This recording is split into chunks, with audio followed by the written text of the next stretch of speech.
we go live. And you want me to share my screen? Just 1 second, just to make Okay. sure that we are online in YouTube. Yes, we are. Yes, we are. That's great. Just a second. Okay. This is very nice to have you here, Douglas Gransberg. I'm very glad, and on behalf of AACE Brazil section, I would like to thank you for accepting our invitation for this webinar. We call this program AACE Connection. AACE Connection, and it's a monthly program in which we receive international practitioners of cost engineering.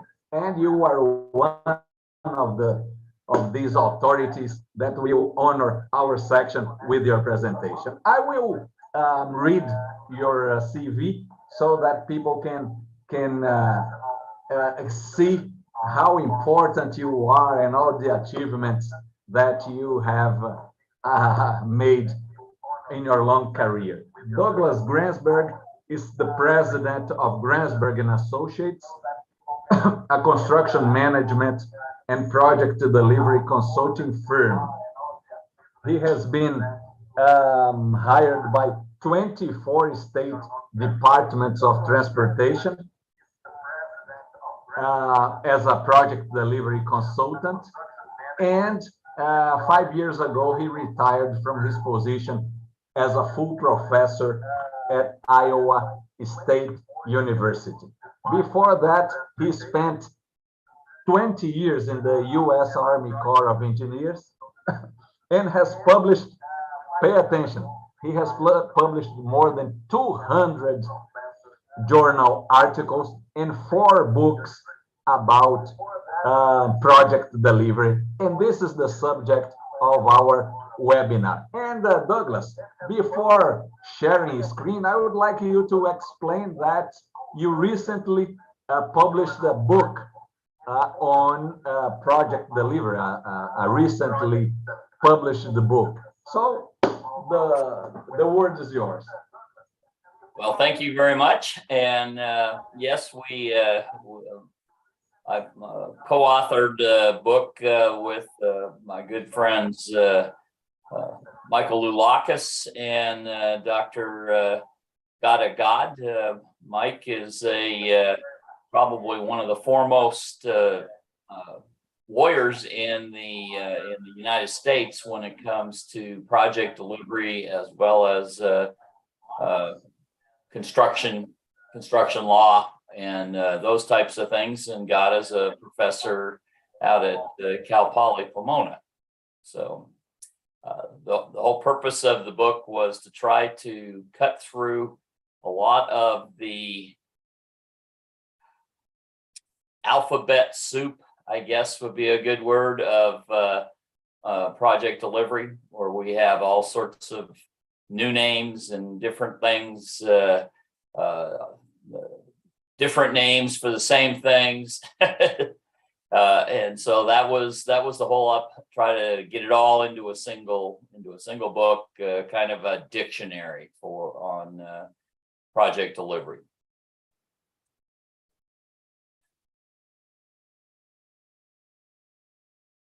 So should I share now?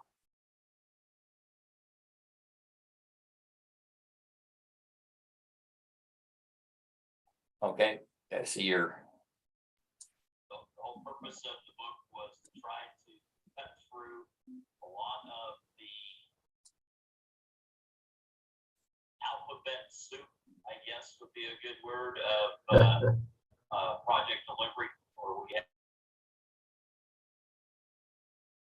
Okay, let me first, I need to get my pointer. There we go. So the title of the book was Project Delivery Methods, an International Synthesis of the State of the Practice. Great. You can share the screen and go ahead. Okay. I'll share now. Yes, we can see your screen, and please go ahead. Okay.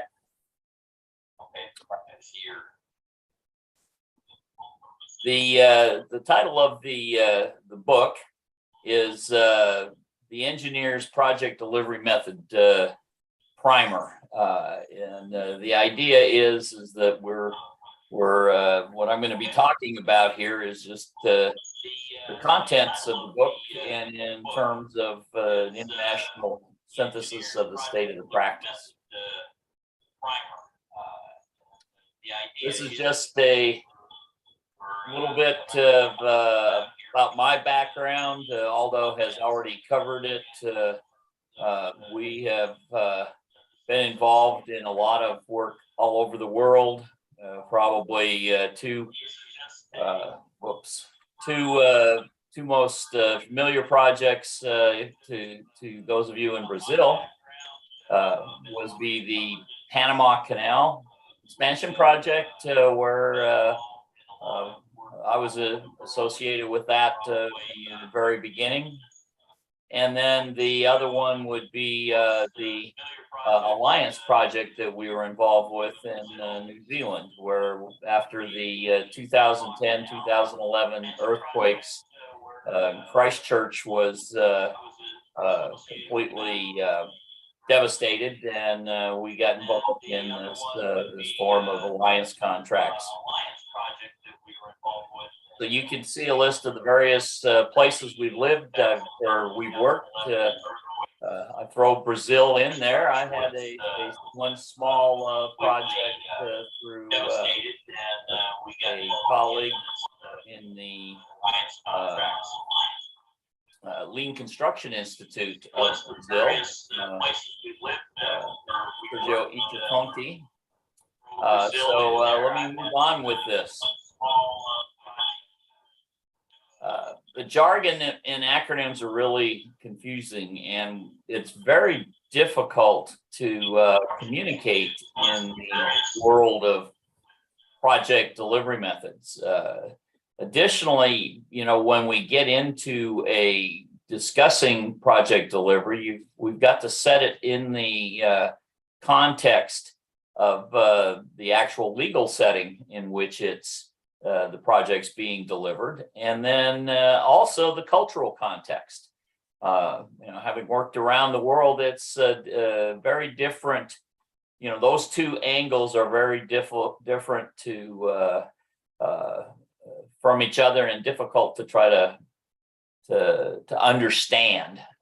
And so the purpose of the book was hopefully to be able to classify these things in a manner that permits anybody from anywhere to look at a name and be able to understand the context in which it's being used. And so the way we do that is by looking at the roles and responsibilities and how they're assigned in the project to the owner of the project or the clients, the designer, design consultant, and the builder, which could be called the construction contractor, and other entities. So as you get into contracting at the international level and project delivery in particular, we have a couple of contract types. The first is the common one. Most common one is called a transactional contract. And what it does is literally defines the roles based on what individual parties will deliver under the contract. So, for example, transaction one, the contractor or the client contracts with the designer to design the project, produce construction plans, specifications. Another transaction that then occurs is that the client contracts with a builder to construct the project based on what was in the design. And then another transaction is the builder contracting with trade subcontractors to build specific portions. And so the idea is through these transactions, what you're doing is allocating risk inside each of the contracts and each of the means of trying to get it done. Now, the other type of contract is called a relational contract. And these are interesting animals in that the relational contract defines the behavior of the parties based on what they must deliver. So they have a number of special features, jointly negotiated mutual party agreements. So not a single contract between two parties. Joint decision-making from the very beginning. So rather than in the transactional case, the owner going out and getting an architect or an engineer to design something first and then getting the contractor, the construction contractor, the designer, and the owner all start from square one. There's gain sharing arrangements. So the idea being that if the project is going well, everybody shares in the profit, and if the project is not going well, everybody shares in the losses. Mutual liability waivers, which the easiest way to translate that is to say, in the contract, everybody agrees not to sue each other in court. In other words, kind of a no lawyers allowed for conclusions. And then last but not least, what you have is this contractual level of trust that's a key feature of the relational contract. Risk in these types of contracts isn't allocated, it's shared. Everybody shares all the risks. And as I said, we try to stay away from the courts. So let me just work my way through a couple of these. We call them the big three in the book.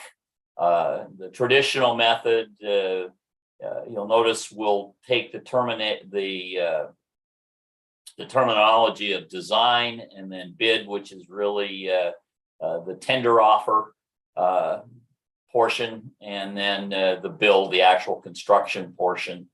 And so in the traditional method, what we have is an owner, whoever gets the project at the end, who has two transactional contracts, designer and the construction contractor, and it can be often, it's been called also low bid, international competitive bidding, lowest tender offer. There, and you'll see in the book, there's a number of different names for this. But the idea here is the contractor is not retained, is not brought on the project until the designer has completed the project. So hence design, bid, build.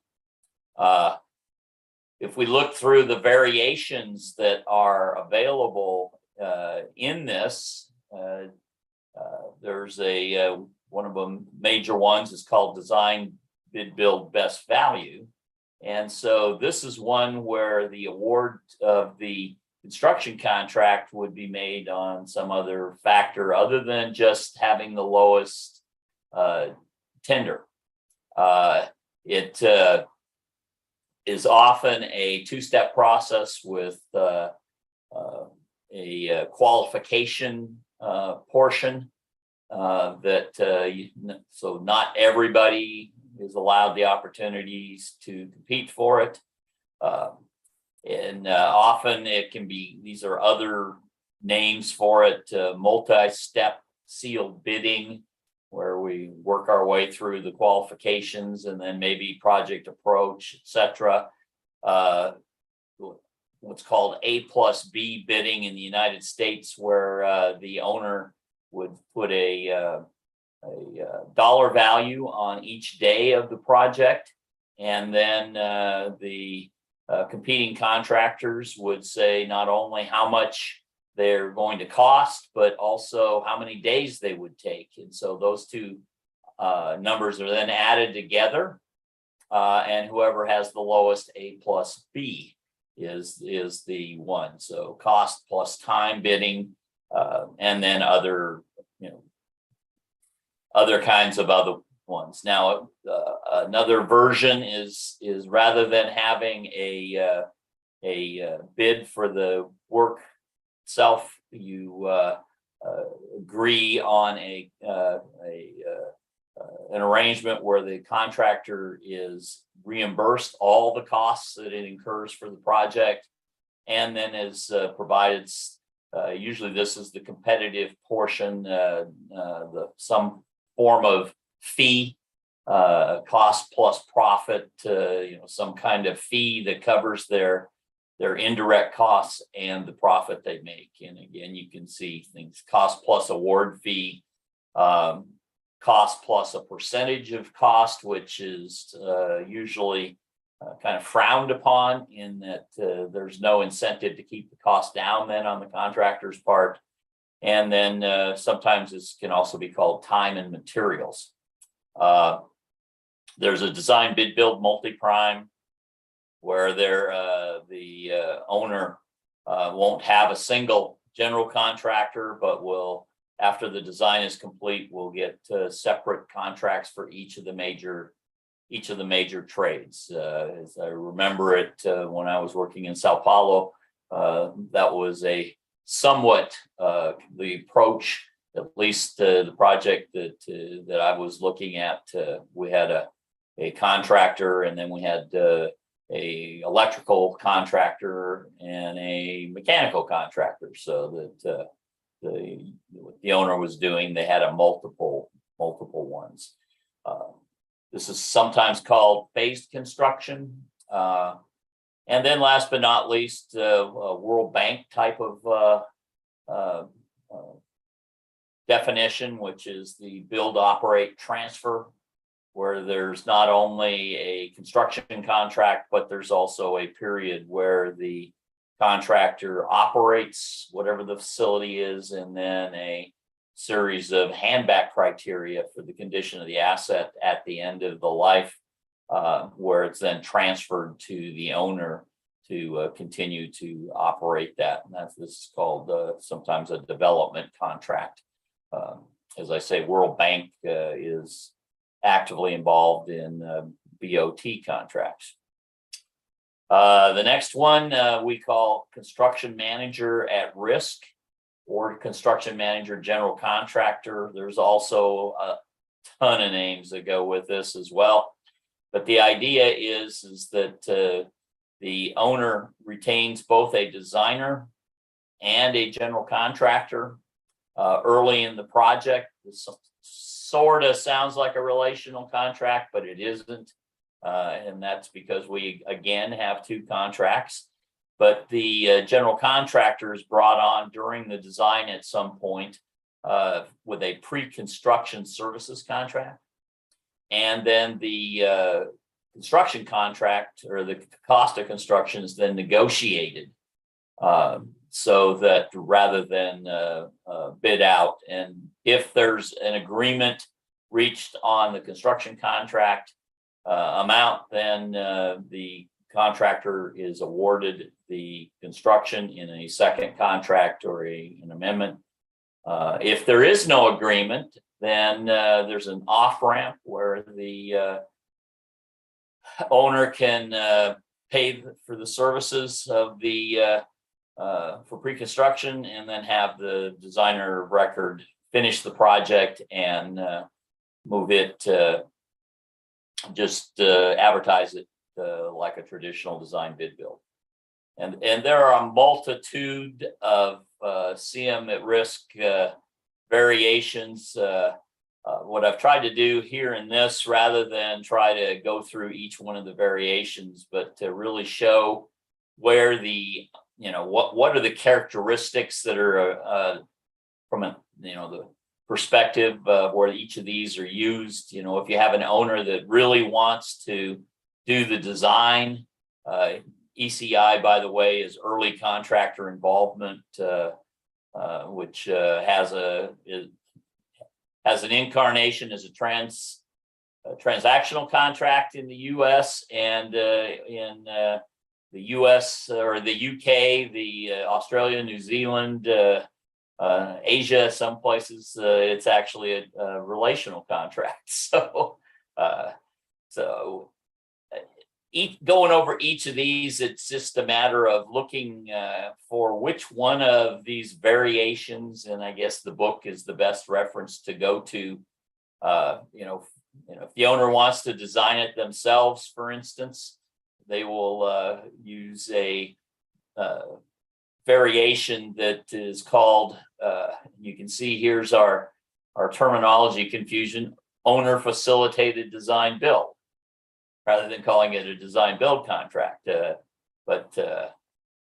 just, the AACE, the independent cost estimator, that's where the owner would hire an AACE member, perhaps, to just be focus on independently verifying the contractor's cost estimates. So that has a lot of use in the U.S. I've not seen that other than in BOT contracts with the in the international sector.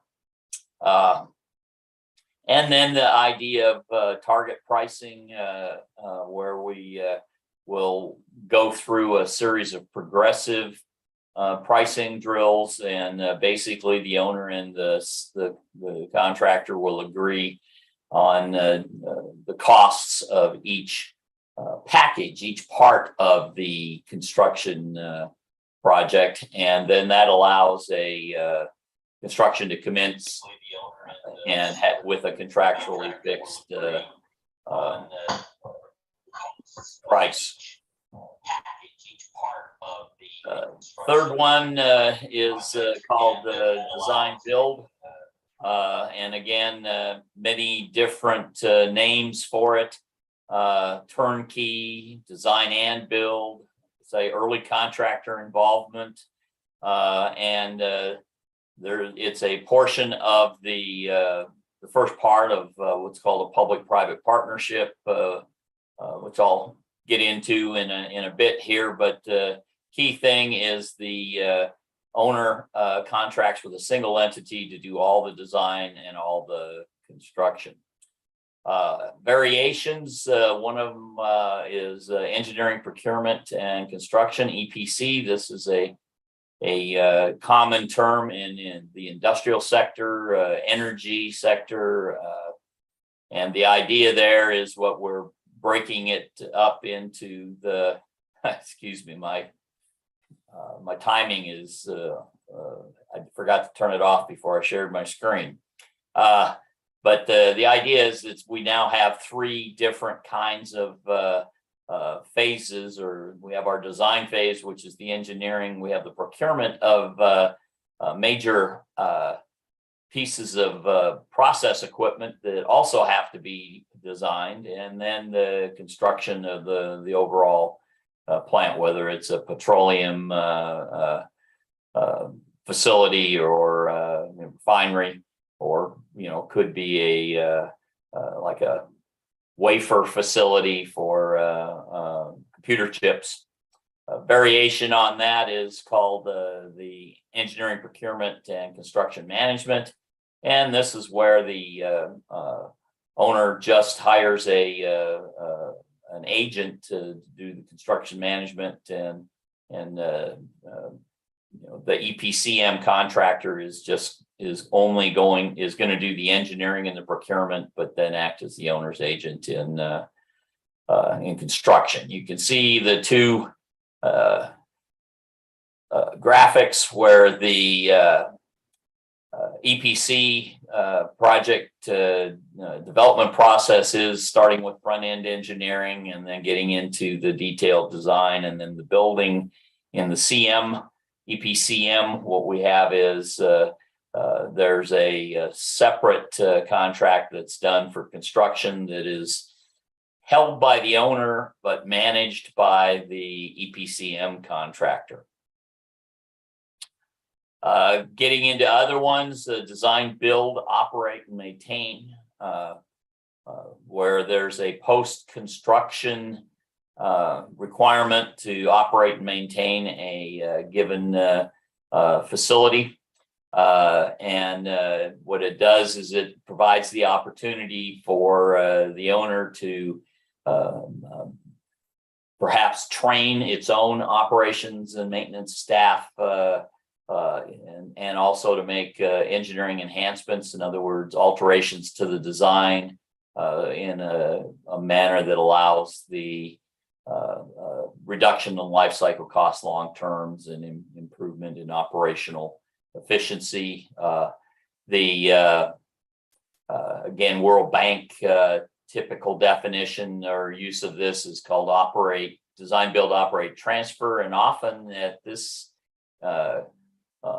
system, the design builder is allowed to sell whatever product is being done, be it a toll road or maybe a water treatment plant, power plant, those types of things. And it could also be include maintenance. And so that's the DBOT, design, build, operate, and transfer. Now, I made a comment about public-private partnerships. This is another variation, but the key thing is that this is a delivery method where we have a component of private financing, so that the owner is not the only one that is furnishing the money during the development and delivery of the project itself. I talked about DBOT with a toll road, perhaps, and this is a very common use of public-private finance partnerships, is to get like a toll bridge built, and then the concessionaire, that is doing the private partner, is then allowed to collect the tolls and uses that revenue stream as a way to amortize the financing that it's put into the situation. It could be as simple as what's called design build finance, where basically what is happening is that the owner doesn't have sufficient money to design and build the project, but it does have some of the money. And so what the private partner is doing is essentially furnishing a gap funding.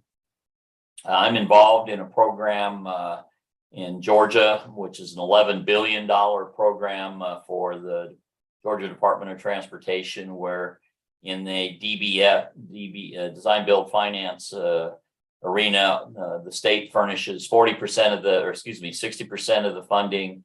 The design builder furnishes 40% of the funding, and then they amortize that over a period of 5 years. So what the owner is doing as a public agency is literally using future public funds to pay off the loan that is made in this design build finance contract.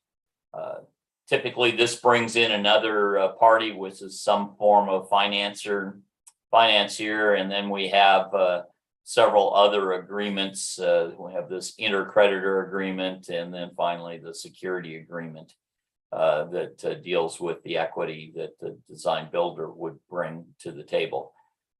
Another one is design build finance operate maintain. In this particular case, this is with that classic toll bridge, where an entity is allowed to go out to design, to deliver a bridge for a public entity, and then they essentially own the bridge as on behalf of the owner.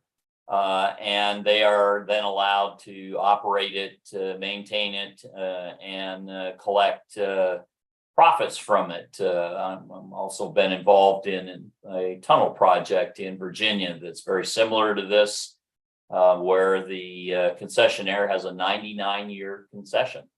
So basically almost to in perpetuity, but it's on the U.S. federal highway network. And so therefore the state of Virginia has to be involved to be able to make sure that public utility gets used. If you look at transactional contract delivery decisions, which one do you pick of the big three? Well, primarily risk-driven in terms of what the owner needs to accomplish. You've already heard the strong component of finance. Do they have enough money? And do they need assistance from industry, not only by furnishing finance, but also in like construction manager at risk, doing the cost estimates, negotiating the price rather than just fixing the price. Often it's delivery date sensitive, and that's usually the case with something other than the traditional low bid approach. That getting the design complete before we advertise and award the construction contract is going to take too long, and we need the facility earlier than that. The pace of the industry, and then also things like availability of funding, labor, material.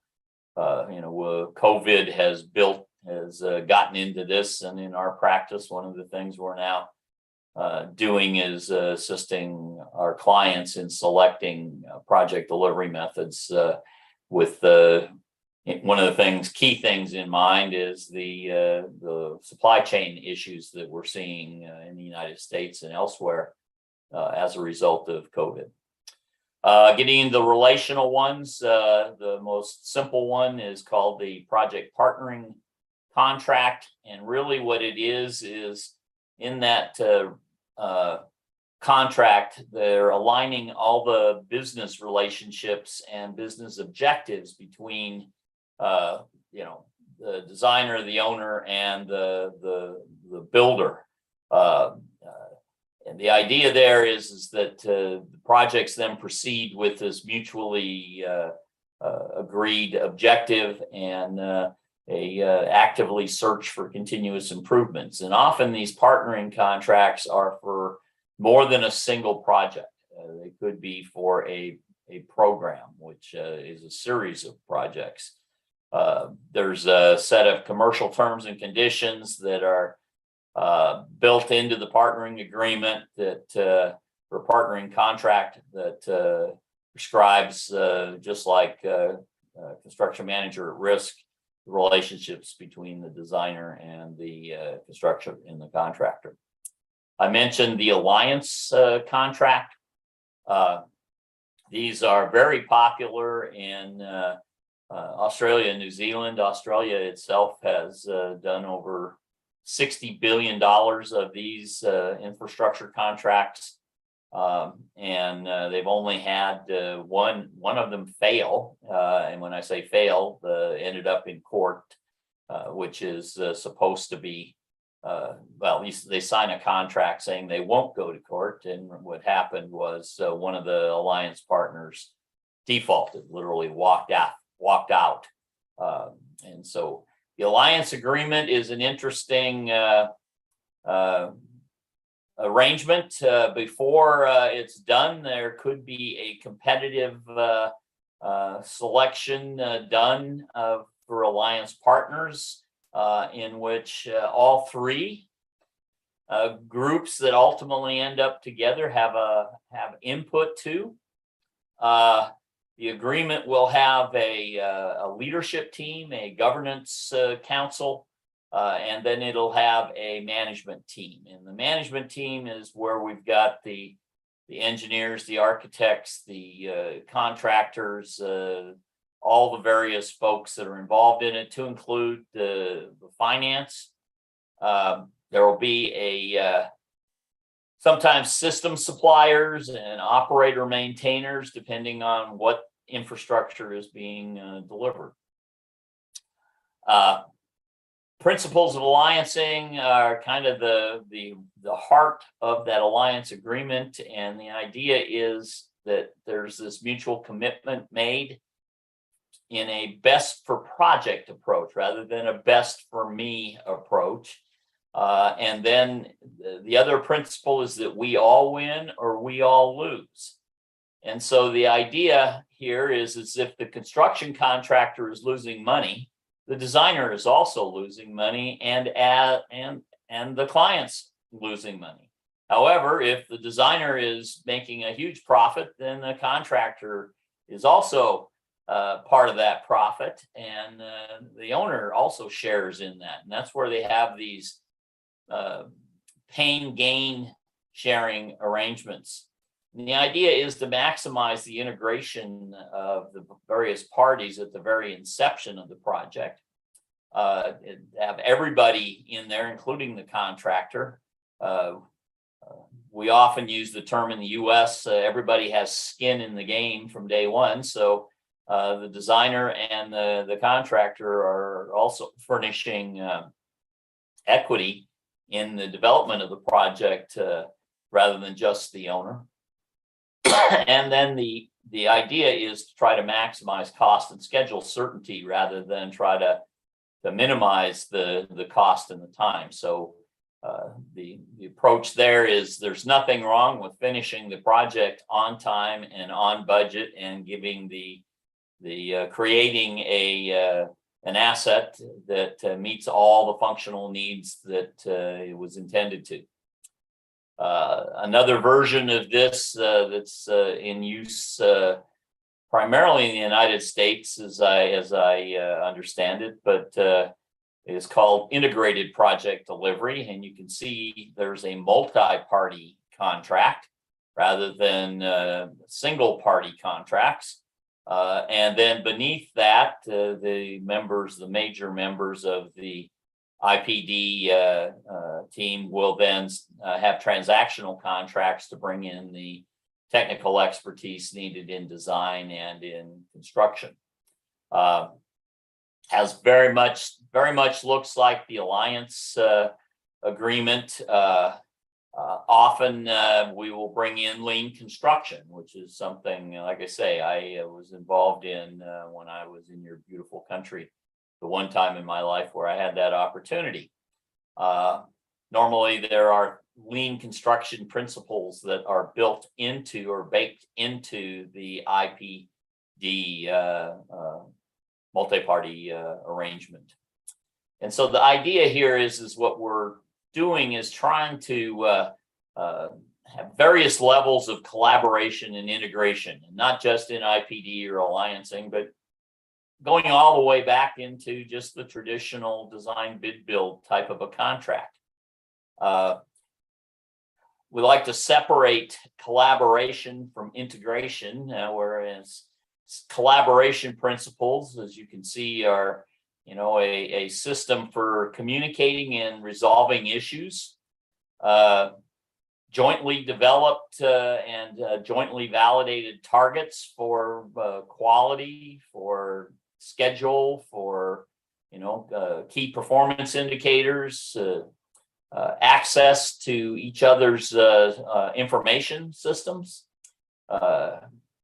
early involvement of all three parties and other groups, and then collaborative decision making to ensure equity between the various parties.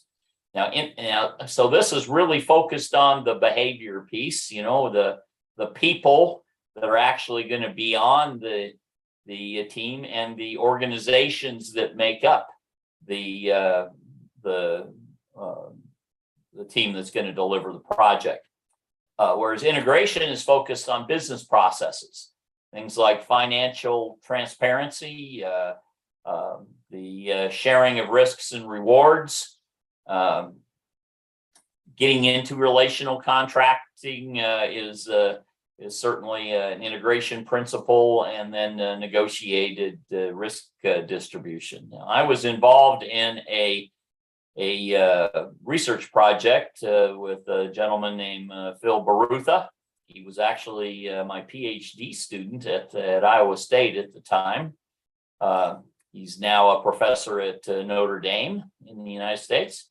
But what Phil did was went out and did a statistically significant study of the relationship between collaboration, integration, and project performance. And so what you're seeing in this scatter plot is the results on, I think it was 80 or 90 different projects where Phil figured out how many of these principles were actually used in a given project, and then a rating of the performance of that based on what the owner, the client's assessment was of how successful that project was. And he created this CI, the Collaboration Integration Index, which is basically essentially the sum of how many of these things were actually used in the project. And what was really interesting is not so much where all the dots fell, but where the dots did not fall. You can see this performance was actually on a scale of 1 to 5. And the average level was 3.5 in the owner's estimation. But when you had no poor performance was when there was zero collaboration integration. There were those ones that had some collaboration and integration, but the performance was poor. This was attributed to poor leadership, and when we use the term leadership, that was a very broad term. It was really the direction of the project and how it was handled, not only by the client, but also by the various other organizations that were there. When you had high levels of collaboration integration and resulting in high levels of performance, you had this the green zone, which is kind of the sweet spot. There were other projects that had fewer amounts of collaboration and lower amounts of collaboration and integration, but still turned out to be highly successful. There was no correlation statistically in these data points, and so we attribute that just to random success. They either didn't need to do a lot of collaborating and integrating. Project was very simple. Lot of different, they got lucky. Things went well in spite of the folks that were involved in the project. And then as we kind of summarize what I'm trying to say here, really what we're worried about as cost engineers is project performance. Contracts and project delivery methods are just vehicles that we use to try to optimize project performance. And that is these different performance measures are achieved in a different fashion by each of these different project delivery methods. And so what I've tried to do here is kind of come up with a matrix where we look at cost certainty, and that's the probability that the project will finish on budget. If you have cost overruns, then you've got low cost certainty. If you have cost underruns, this is going to sound like heresy, but you've got low cost certainty. You've really done a bad estimate, and it's way too high. So that means that the client that is needs the facility has fenced, tied up funding that could have been used for other facilities during the time that facility was constructed or delivered. So if you look at design bid build, you have a low cost certainty. The high cost certainty is usually found in the construction manager at risk. And then the relational contracts, the reason here, these is because of the sharing of pains and gains. That tends to drive behavior where we're very realistic in what we're doing. In CM at risk, it's the negotiated contract. We're negotiating the cost of the project, and we're just during design so that we don't design something that we can't afford. These two are kind of in the neutral category. When it comes to schedule certainty, that's the same thing. You can see where in alliancing, I would say it's higher than in IPD. And that's just because of the amount of control that the government or the governing body has over schedule related key performance indicators. The owner's ability to get what it wants in terms of what was designed, very high in design bid build, because obviously we don't try to start building until the owner's happy with the design, and also very high in CM at risk when it comes to design build and the public-private partnerships. That control drops off, and that's because at some point the owner has to give up control to allow the design builder or the concessionaire to design something that meets the contract amount that they agreed to. When it comes to risk distribution, in design bid build, the owner has the majority of the risk for various aspects of the project. In construction manager at risk, it's shared. It can be negotiated, and which is the same thing in the relational contracts. And then when we get to design build and P3, it's the majority of the risk is being taken by the design builder or the P3 concessionaire. Are we getting innovative solutions? What's the chance of being able to do that in design bid build? It's low, and you can see where it is. And then things like sustainability and life cycle considerations, they're there. So to kind of conclude this, selecting a project delivery method, there's no best one. It's something that requires dialogue by the parties to the contract, and even if it's just the client at the beginning, really need to look at the project, the characteristics of the project. The owner can make his decision based on relationships. In other words, trying to find a methodology to deliver the projects where we can enhance this working environment and have accurate and timely communications. And to be honest with you, at the end of the day, project delivery methods are really a risk management tool. And how we structure those various relationships is a way for us to manage risk. And so with that, obrigado, which is just about the full sum of my Portuguese. And, are there any questions or discussion?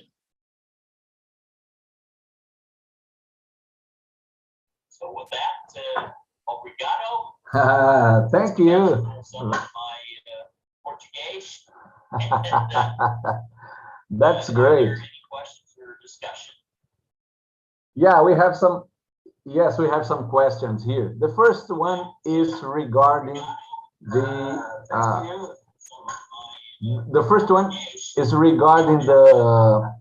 early contractor involvement. How is the contractor hired in the ECI scheme? Typically, the contractor is hired on a basis of qualifications, past performance, and its individual approach to how they are going to achieve the objectives that the owner has set out for the project.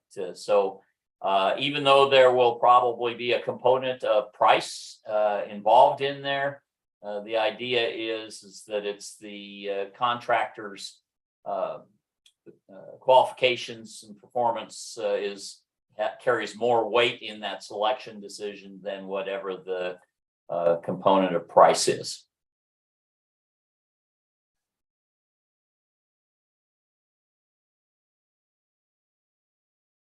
Hopefully answered that question.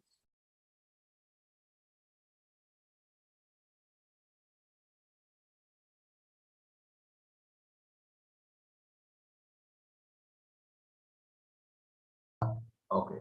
I have another question here. I answered that question. Yes. Regarding project controls, which project delivery method allows more flexibility or the highest flexibility in schedule acceleration?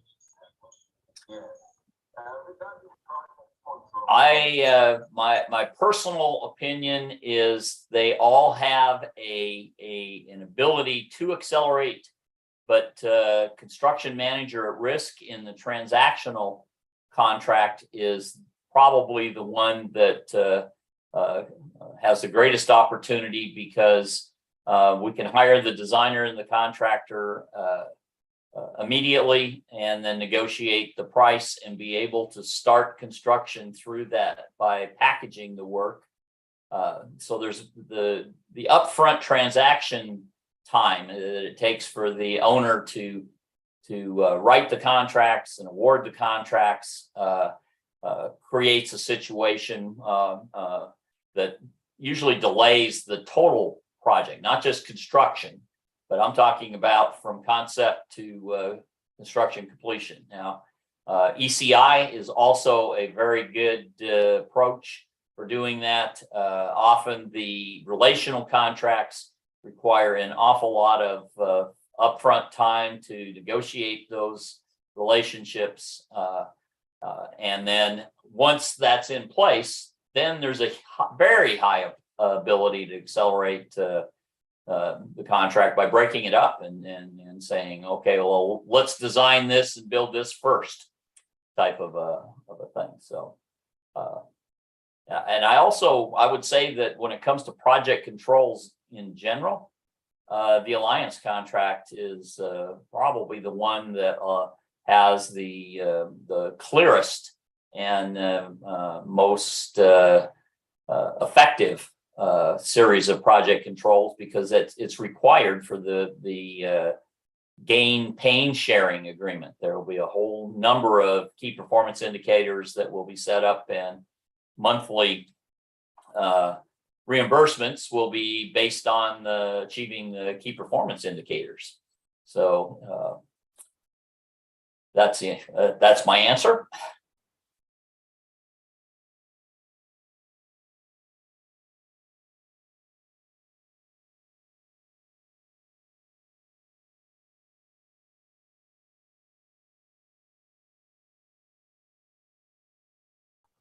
Yes, I have another question here. I think I know the answer to the first half of this question. What books-resources do you recommend to understand the different contracting types? And the second half is, and to understand the pain-gain share between the contracting parties. Okay, well, first, we hope that the book that we just published is going to furnish a very objective look at each of these particular project delivery methods, and that's kind of one of its features. We also have case studies of project performance in each one that are in there, and as well as a detailed explanation of the pain and gain sharing. But essentially, the way the arrangement is set up is a target cost. The Australians like to call it the target outturn cost, or probably another way would be to say it's the final cost of the project. The actual cost of the project is set at the beginning of the project development process, and then each of the parties all have a stake in how that thing is achieved. So this target is set, and as we proceed through the process, if the target outturn cost has to be increased, because during the design process, we've done studies like geotechnical, hydraulics, those kinds of things, and realized that the conditions are actually more challenging than they were known to be when they set the target cost.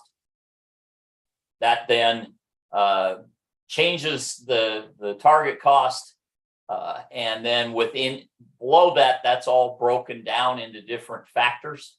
And if we're able to bring the final project in below the target cost, then each of the parties shares a portion of that. It's that savings, and that's usually also in the original agreement, depending on how much risk each party is taking. Obviously, the construction contractors typically will have more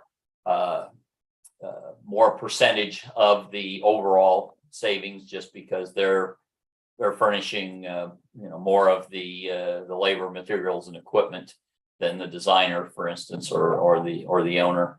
And then the same thing happens on the other side. If the project finishes above its target outturn cost, then there's a reduction in the amount of reimbursement that is given to each of the parties from the contractor and the designers. Profit is usually the thing that they do. They receive no profit, but they are often capped at their actual costs, so that there's they can't lose more than what they spent. It's a bit of an arcane thing, but hopefully you can read the book and it'll explain it in a little more detail.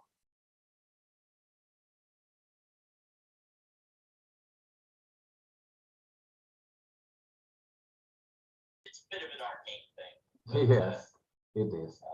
And hopefully you can read the book and it'll explain it in a little more detail. I have a final question here by Mr. Barrisaleh. Is progressive design build contracting a variation of design build or a variation of the alliance contracting? Great question. Progressive design build is a variation of design build. It works. If you look at the construction manager at risk delivery system, progressive design build acts in much the same way. However, the owner is selecting the design builder on a basis of qualifications, past performance, and then negotiating the cost of the design and the construction, rather than just the construction, as we have in CM at risk. So.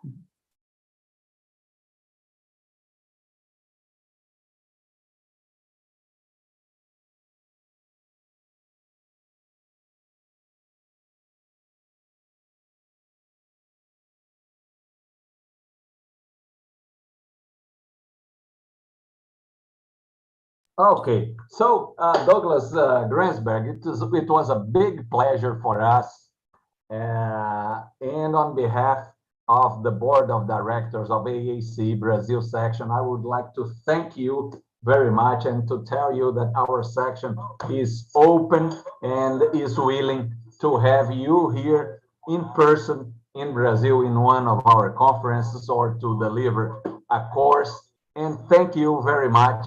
And your final words, and then we will close the session.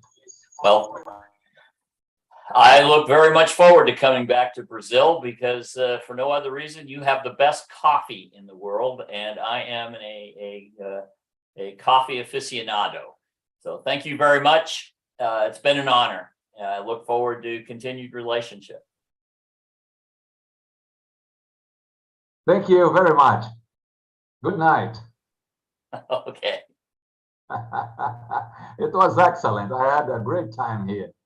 Okay, well, good. Hopefully, the little bit of a hiccup we have, and then that lag. There looks like there's about a, I don't know, maybe a 20-second lag between when I say something and when it actually. Yes, there was a lag, but I think it's my device here.